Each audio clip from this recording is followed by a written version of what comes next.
Now, we'll make contact, click the panel, then fill up the form, then book a call. Did contact book? Yes. And then it will send emails for a call reminder. Then wait for the call. Hop on call. Yes. Are they fit? Yes. Then series of email for strategy call. Then did contact take the service? Yes. And they will be tagged as close a sale and remove a tag and go to onboarding. This will be the automation that I will try to present. Okay, contact will click the panel,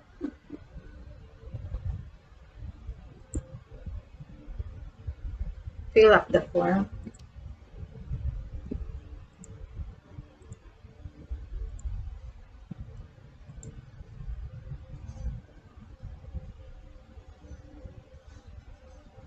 and here is the book a call. So, yes, magbubook siya ng call.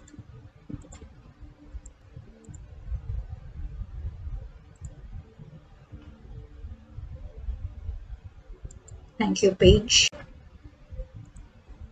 Here, checking email. Okay. So, clicking the link, the Zoom link. After the hop on call, it is found na it is decided na contact is fit on project. So, we will adjust the pipeline.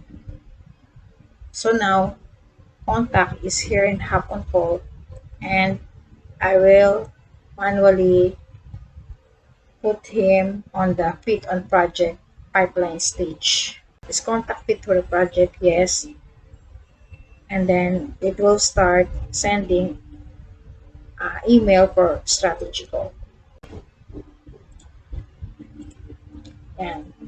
So, ito yung kanyang fit for the project. And schedule call. So, nag-schedule siya ng call.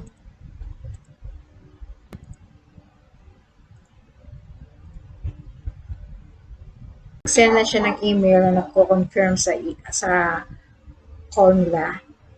Then, magwe-wait na ito magsisend ulit siya ng email pagka malapit na yung before the event, email 15 minutes, and email time of call, the exact time. So, nag-send ng email ng exact time strategy call. So, once na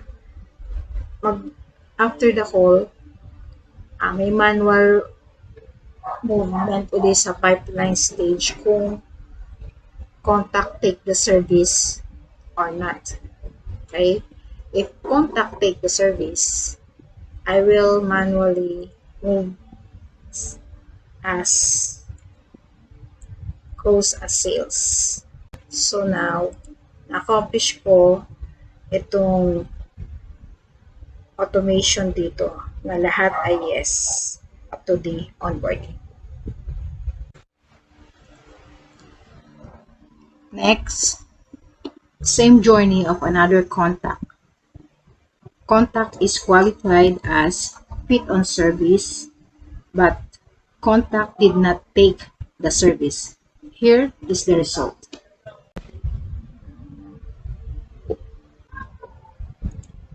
So, reject.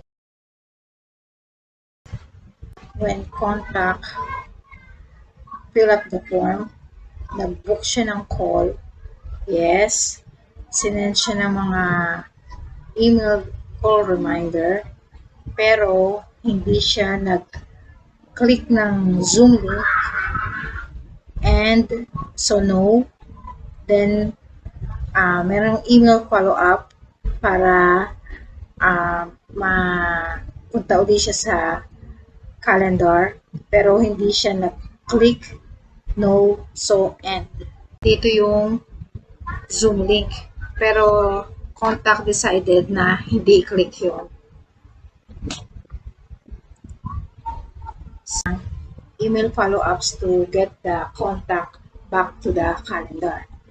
After 3 days, hindi siya nag-click uli ng link, mariremove na siya from all workflows.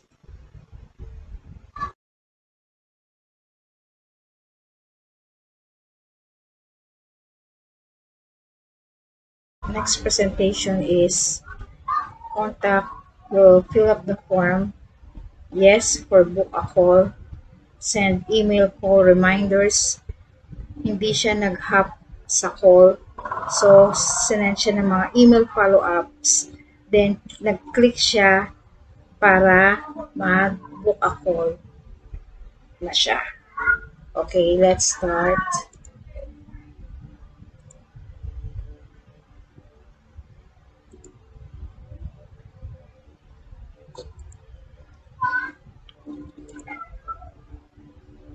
Fill up form.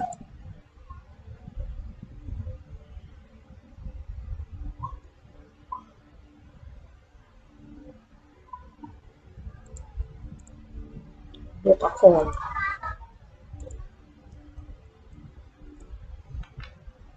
Ito yung yan. Yes. Emails sa contact. So, hindi siya mag-hop on call. So, hindi i-click to. So, here.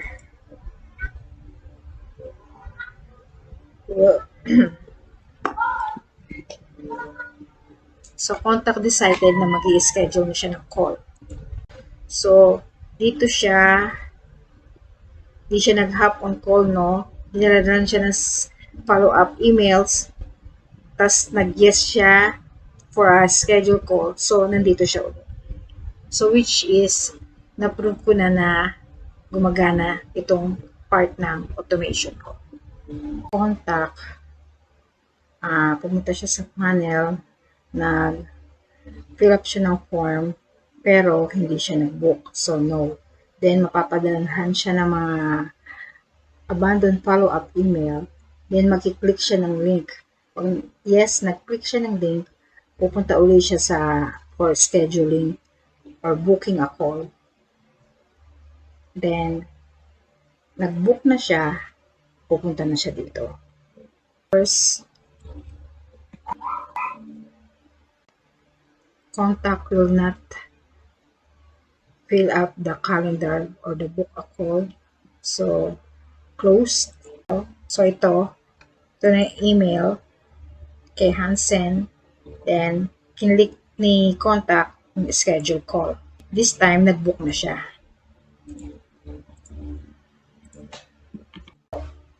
If the contact after the abandoned follow-up emails still did not click the link or book a call, it will end. Short, I believe na I had made good automation.